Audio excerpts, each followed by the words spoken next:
जय श्री गोरक्ष। प्रिय श्रोताओं, आप सुन रहे हैं स्कंद पुराण और आज आप सुनेंगे स्कंद पुराण का भाग 117 तथा वैष्णव खंड का भाग 26। श्रोताओं, आपने पिछले भाग में सुना कि अंजना ने भगवान की तपस्या करके संतान प्राप्ति की। अब इससे अगली कथा अगले भाग 117 में सुने।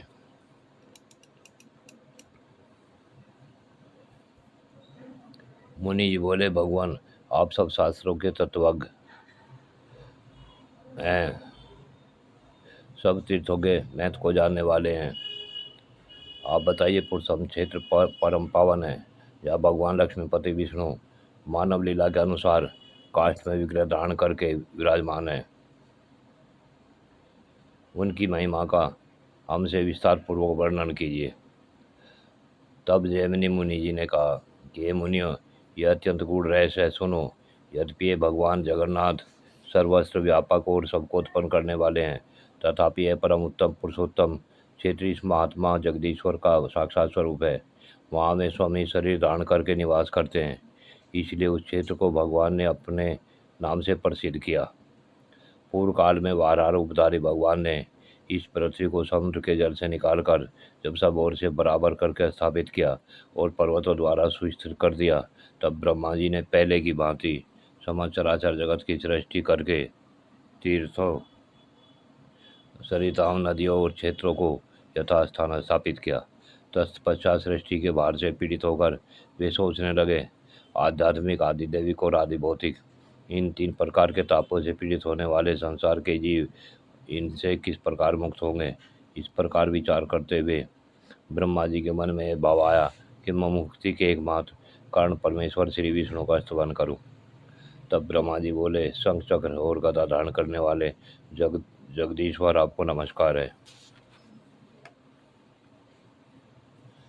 जगन में अपने यथार्थ स्वरूप को आप ही जानते हैं, जिनकी माया से मैं तत्व आदि संपूर्ण जगत रचा गया है और जिनके निश्वास से प्रकट हुआ शब्द ब्रह्म वेद, ऋग, साम और यजु इन तीन वेदों में अभिव्यक्त हुआ है।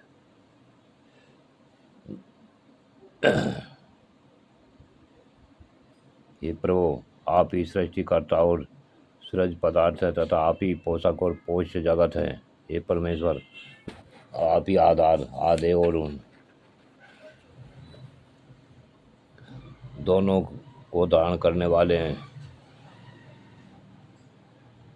आप ही जगत की गति, भर्ता और साक्षी हैं।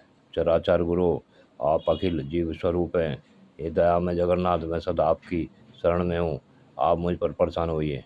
ब्रह्मा जी के इस प्रकार स्तुति करने पर भगवान विष्णु वहाँ प्रकट हुए। उन्होंने ब्रह्मा जी से कहा, ब्राह्मण, तुम जिस कार्य के लिए मेरी स्तुति करते हो वह संभव नहीं जान पड़ता, तथापि इसके लिए तुम्हारा उद्योग है, तो जिस क्रम से सिद्ध होता है वह तुम्हें बतला रहा हूँ। ब्राह्मण, मैं तुम और तुम मैं हूँ, संपूर्ण जगत मुझसे व्याप्त है।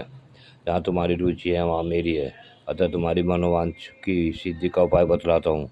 समुद्र के उत्तर तट पर महानदी के दक्षिण भाग में जो प्रदेश है वह इस भूतल पर तीर्थों का फल देने वाला है। वहाँ जो उत्तम बुद्धि वाले मनुष्य निवास करते हैं, वे अन्य जन्मों में किए हुए पुण्य का फल भोगते हैं। ब्राह्मण, समुद्र के किनारे जो नील पर्वत सुशोभित हो रहा है वह पग पग पर अत्यंत श्रेष्ठ और परम पावन है। वह स्थान इस पृथ्वी पर गुप्त है। वह सब प्रकार के संगों से दूर रहने वाला मैं देह धारण करके निवास करता हूँ। मेरा वह पुरुषोत्तम क्षेत्र सृष्टि और प्रलय से आक्रांत नहीं होता। नीलाचल के भीतर की भूमि में कल्पों तक रहने वाले अक्षवट की जड़ के समीप पश्चिम दिशा में जो रोहिणी नाम से विख्यात कुंड है, उसके किनारे निवास करते हुए मुझ पुरुषोत्तम को जो चर्म चक्षु से देखते हैं, वे उसके जल से अक्षीण पाप होकर मेरे सायुज को प्राप्त कर लेते हैं। वह तीर्थ यज्ञ और दान का जो पुण्य बताया गया है वह सब यहाँ एक दिन के निवास से ही प्राप्त हो जाता है, और एक निश्वास भर निवास करने से अश्वमेध यज्ञ का फल मिलता है। ब्राह्मण इस प्रकार ब्रह्मा जी को आदेश देकर भगवान पुरुषोत्तम सबके देखते देखते वहीं पर अंतर्धान हो गए। प्रिय श्रोताओ, आगे की कथा अगले भाग में। आज की कथा यहीं पूर्ण होती है। जय शिव गोरख।